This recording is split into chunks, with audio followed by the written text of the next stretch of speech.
Mais ce matin, on a le privilège de partager le repas du Seigneur. Tantôt, on va prendre le repas ensemble, on va réfléchir sur la mort de Jésus, sur la croix, sur son sang, sur notre salut en Jésus-Christ.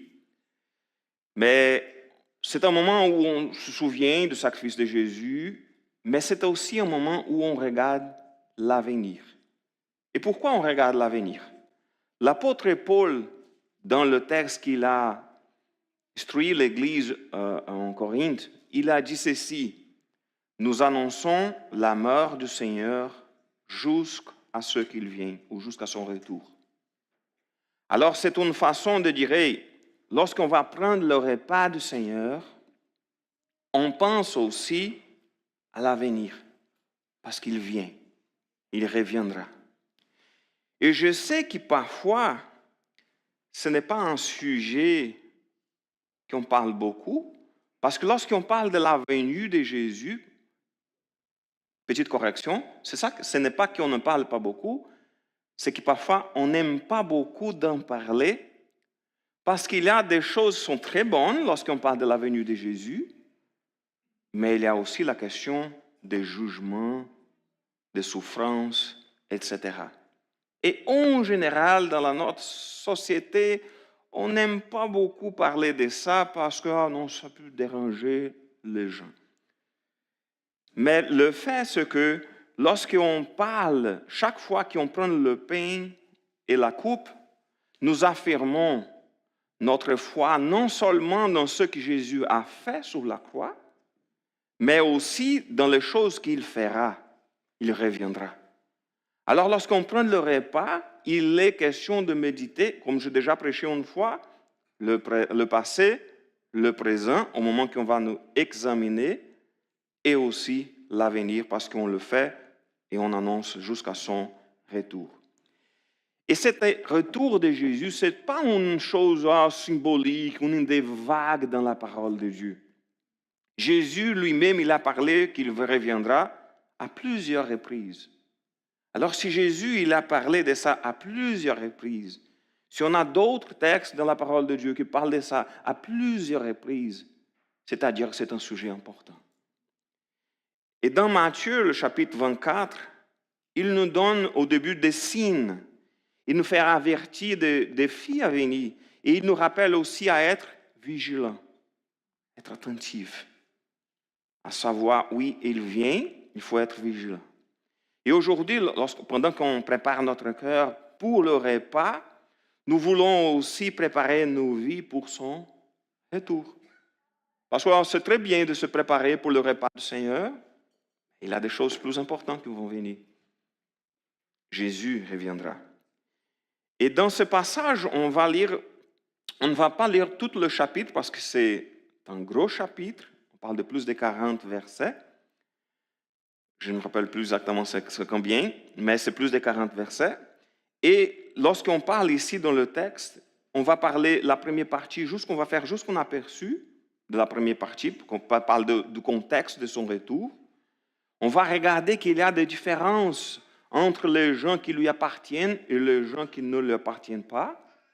Et ensuite, on va passer à un appel à rester vigilant. Au début, je voulais juste lire pour vous autres le verset 42 jusqu'au 44, c'est celui qui est dans la couverture du bulletin. Tenez-vous donc en éveil, puisque vous ignorez quel jour votre Seigneur viendra. Vous le saviez bien, si le maître de maison savait à quelle heure de la nuit le voleur doit venir, il resterait éveillé pour ne pas le laisser pénétrer dans sa maison. Pour cette même raison, vous aussi, tenez-vous prêts, car c'est un moment que vous n'aurez pas imaginé que le Fils de l'homme viendra. Prions. Oui, Seigneur, merci pour ta parole, merci pour le privilège que nous avons d'étudier ta bonne parole. Et ce que je te demande, Seigneur, c'est que notre cœur soit toujours ouvert à recevoir ta bonne parole et que ton Saint-Esprit puisse nous guider pour bien comprendre ta volonté pour nos vies, pour notre vie. Au nom de Jésus. Amen. Alors, comme j'avais dit, on va tout d'abord parler un peu du contexte de son retour. Parce qu'on va faire un résumé de 3 idées qui sont très pertinentes dans les 35 premiers versets. Et on va tourner davantage, parce qu'on va tourner davantage sur le passage qui va du verset 36 jusqu'au 44. Alors, juste pour vous donner une idée de qu'est-ce qu'on parle, on va parler un peu de contexte. Parce que pour comprendre mieux le texte, c'est important de faire au moins un survol de ce premier verset, c'est-à-dire du début de cette prédication de Jésus, parce que c'était une prédication. Tout d'abord, on parle ici au verset, dans le texte, on parle des faux messies, on parle des faux prophètes qui vont tromper beaucoup de monde. Si on regarde dans le texte, je vais lire 3 versets différents qui vont montrer que cette idée, elle est là. Tout d'abord, le verset 5, il dit ceci, « Car plusieurs viendront sous mon nom en disant, je suis le Messie, et ils tromperont beaucoup de gens. » Alors, ça arrive de temps en temps, je ne sais pas ici si vous avez déjà vu, mais je suis le Messie, je suis revenu. Il y a, dans mon pays, il y a un c'est un homme très célèbre, qui dit qu'il est Jésus qui est revenu. C'est une personne vraiment bizarre. Okay? Il y a plusieurs personnes qui le suivent. C'est incroyable. Il va parler, par exemple, au microphone. Il ne touche pas le micro parce qu'il a dit que ses mains sont saintes. Il ne peut pas toucher le micro. Alors, il a toujours quelqu'un qui prend le micro pour lui. Il parle, il s'y habille comme Jésus à l'époque de Jésus. Il a même le cheveu comme grand, une barbe, pour être semblant à les tableaux qu'on a de Jésus, qu'on a fait au long de l'histoire. Il y a des gens qui le suivent.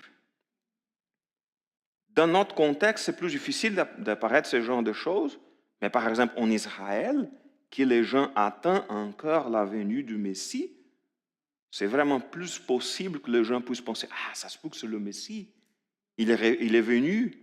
Ou ça se peut des gens qui vont dire « Ah non, c'est Jésus qui revient », comme c'est monsieur-là, un peu fou, qui dans mon pays. Mais il parle aussi au verset 11 que de nombreux faux prophètes surgiront et ils tromperont beaucoup de gens.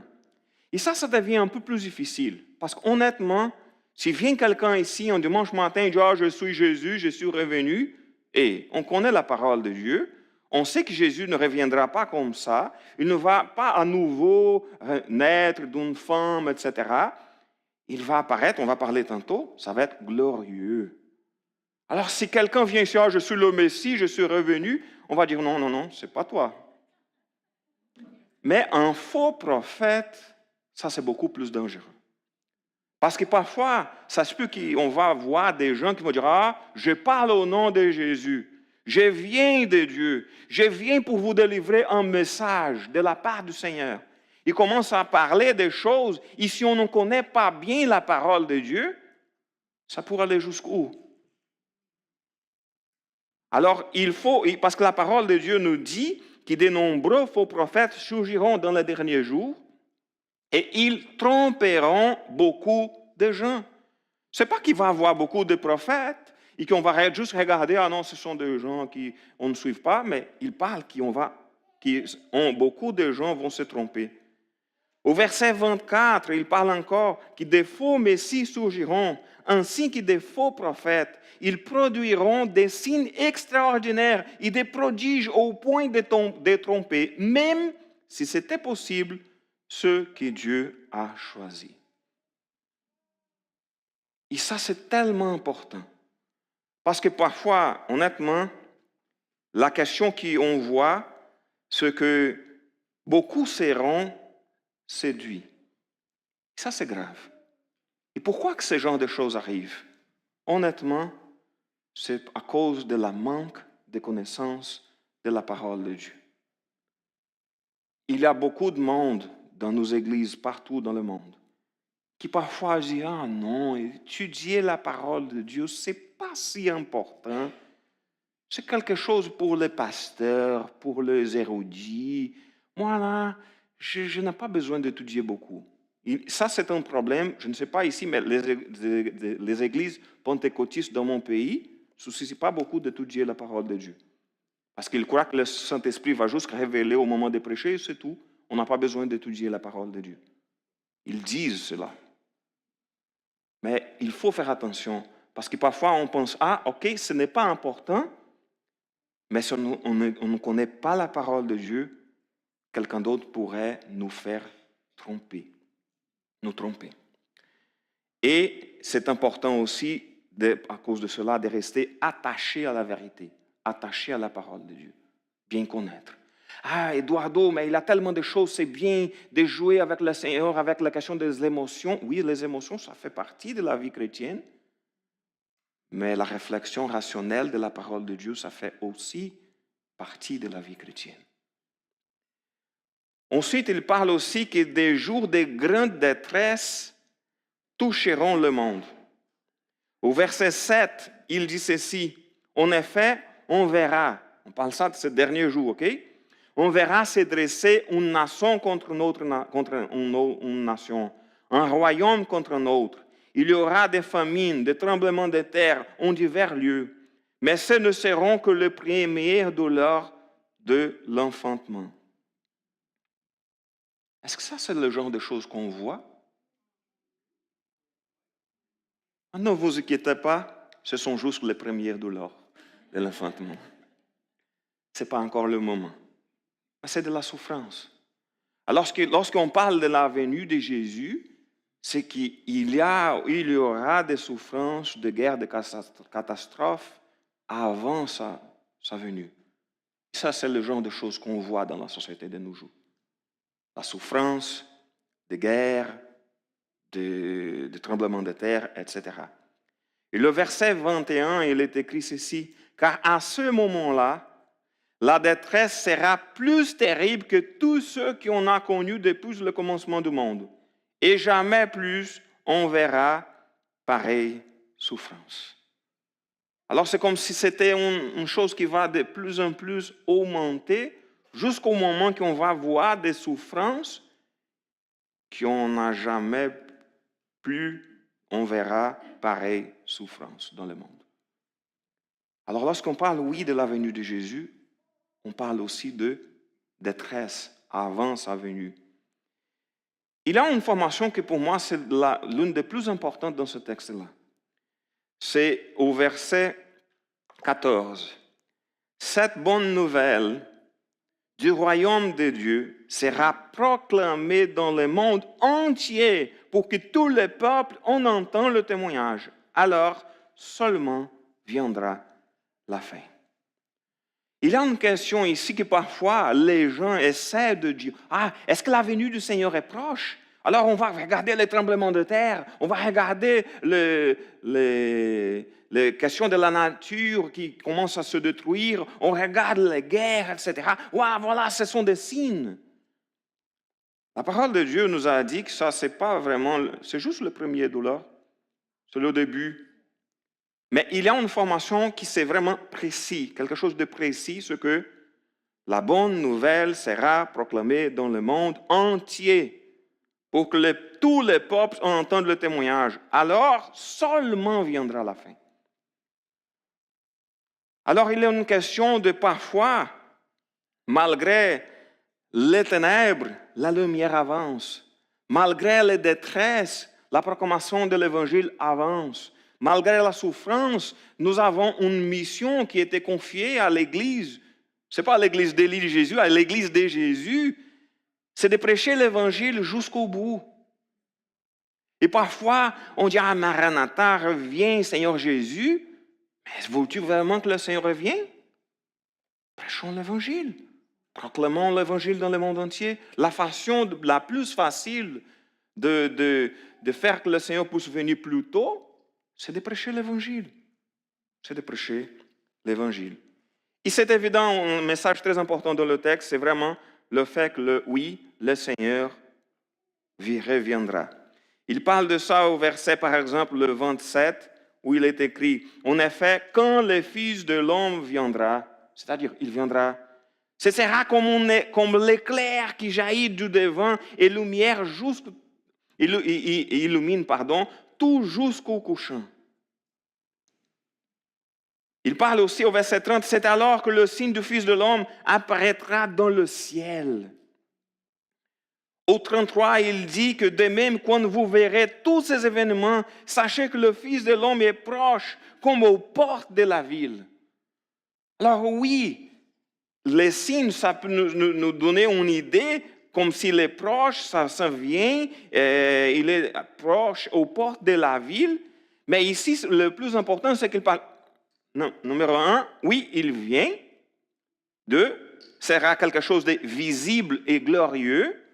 Ce n'est pas un événement caché. Ce n'est pas quelqu'un qui est né, ça fait une quarantaine d'années, dans un moment donné, il dit, ah voilà, je suis le Messie.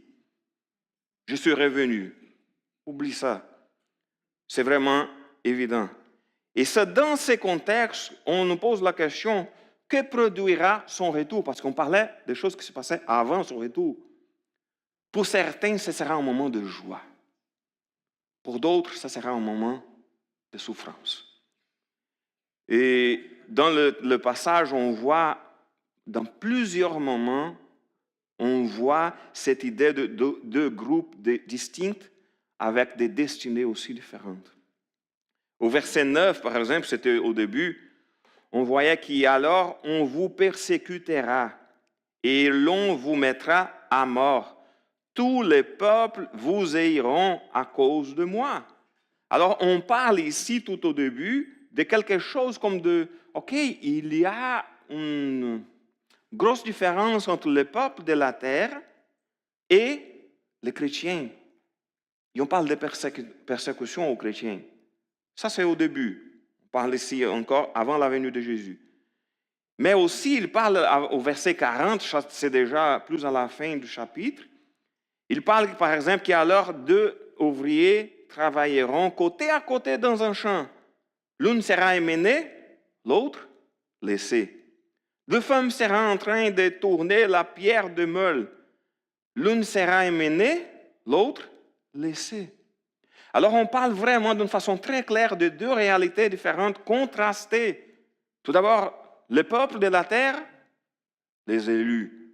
Ensuite, 2 personnes ensemble, une sera emmenée, l'autre sera laissée. Un même événement, mais 2 sorts différents.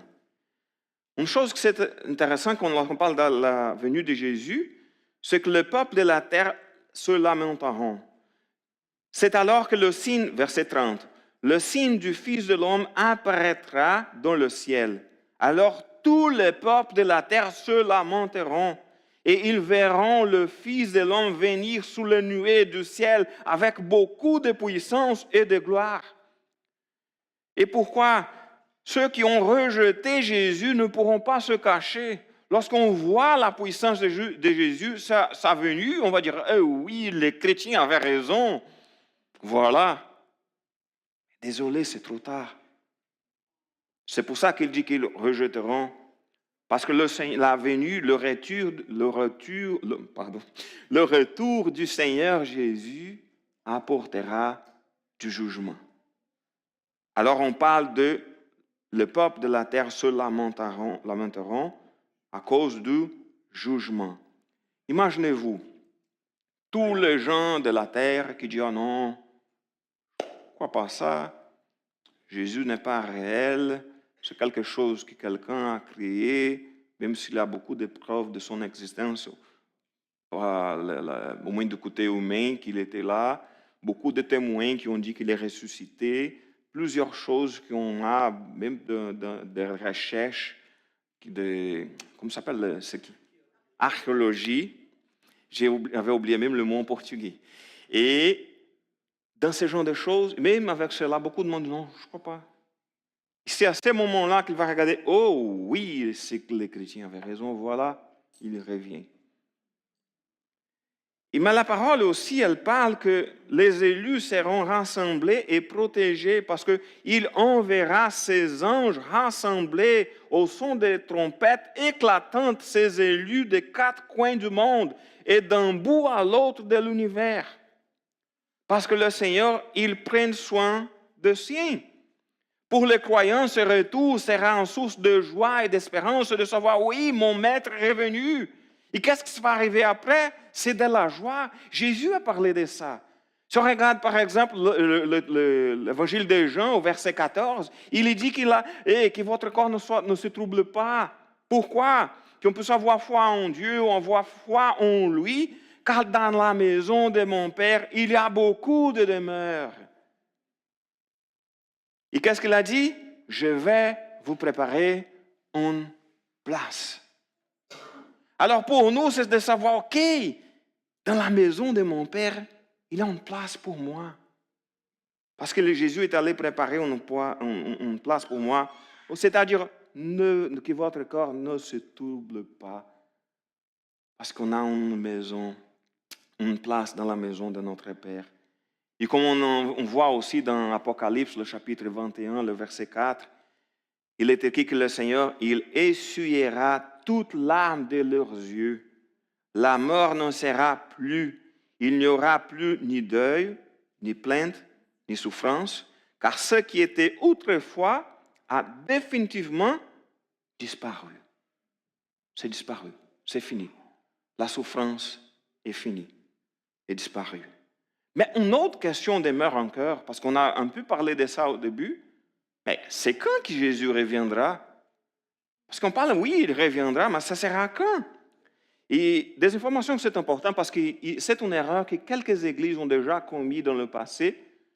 C'était de préciser, il va venir en telle année, à telle journée, à tel moment, dans un moment précis. Il y a quelques églises qui ont fait cela dans l'histoire de l'Église. C'est évident?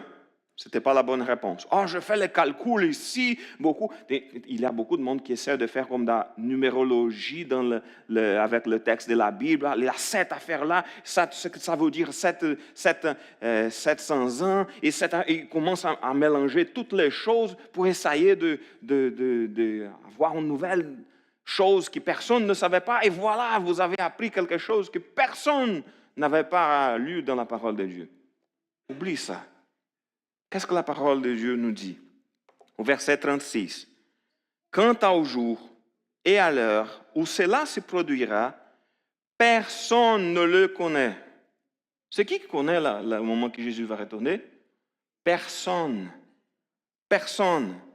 Ni les anges du ciel, ni même le Fils. Personne. Sauf le Père. Et lui seul. Si vous pensez que vous savez, c'est quand que Jésus va revenir, vous vous mettez à la place de Jésus, du Père. Ah non, la parole de Dieu nous a dit que c'est juste le Père. C'est juste le Père. C'est lui, le sait. Ni les anges, ni même le Fils, juste le Père. Alors notre rôle n'est pas d'essayer de calculer des dates. On peut planifier beaucoup de choses. Mais la venue de Jésus, on ne peut pas. Une chose importante aussi, c'est au verset 37 jusqu'au 39, où il est écrit ceci. Lors de la venue du Fils de l'homme, les choses se passeront comme au temps de Noé. Oui, comme au temps de Noé.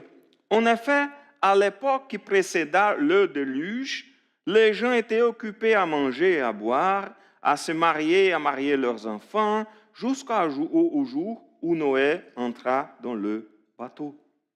Ils ne se doutèrent de rien jusqu'à ce qu'il vienne le déluge qui les emporta tous. Alors il est question de savoir, oui, Jésus reviendra. Il se sera dans un moment qu'on ne sait jamais. Ça va être dans un moment comme au temps de Noël qu'on n'attendait pas. Tout le monde va être pris par surprise concernant le moment. Je me rappelle les personnes de mon âge ou plus vieux que moi. Vous savez bien qu'il y avait beaucoup de spéculations. L'année 2000, Jésus va revenir. Ça va être la fin.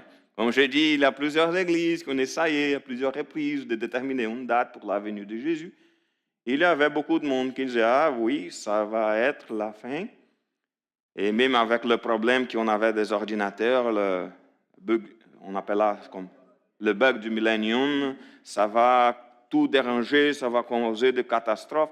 À l'époque, j'avais 20, mon Dieu, ouais, j'avais 21, ça dépend de l'époque, mais à l'époque, je m'occupais des adolescents de l'église, et je me rappelle qu'il y avait beaucoup d'adolescents qui étaient vraiment, Eduardo, as-tu vu les nouvelles? Il y a des gens qui parlent, c'est la fin du monde, etc.